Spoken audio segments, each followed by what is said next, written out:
Libération! Journée triomphale pour le général de Gaulle. 4 ans séparent ces moments d'intense joie populaire des débuts de l'occupation et de l'appel à la résistance du 18 juin 1940. Après ces années de lutte, de doute et d'angoisse parfois, le 25 août 1944 est une formidable revanche. Paris chavire de bonheur et fête ses libérateurs. Le peuple de Paris est bon et joli.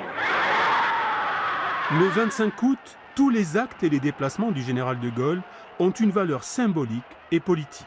Après la gare Montparnasse où a eu lieu la reddition allemande, de Gaulle se rend au ministère de la guerre rue Saint-Dominique qu'il avait quitté 4 ans plus tôt.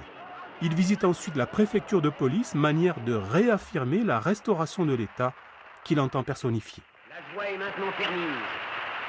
Elle éclate. Ce n'est qu'en fin d'après-midi que de Gaulle se rend à l'hôtel de ville où s'impatientent les responsables de la résistance nationale et parisienne. Dans cette maison du peuple, il improvise brillamment un discours qui entre dans la légende. Paris outragé, Paris brisé, Paris martyrisé, mais Paris libéré, libéré par lui-même, libéré par son peuple avec le concours des armées de la France, avec l'appui et le concours de la France tout entière.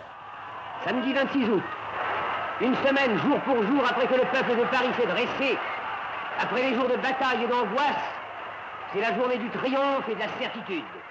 Le 26 août, le défilé de la victoire est une formidable consécration pour de Gaulle et un des plus grands moments de l'histoire de France. La marée humaine qu'acclame de Gaulle lui donne aux yeux du monde une immense légitimité.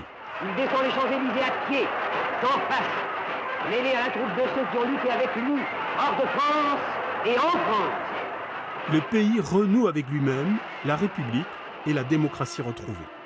À Notre-Dame et à la place de l'Hôtel de Ville où 200 000 Parisiens avaient acclamé le maréchal Pétain il y a tout juste 4 mois, des coups de feu éclatent. Ces mystérieuses fusillades, sans doute dues à une trop grande nervosité des soldats ou des FFI, ne gâcheront pas la fête. La guerre n'est pas terminée, mais les combats pour la libération de Paris permettront à la France de s'asseoir à la table des vainqueurs.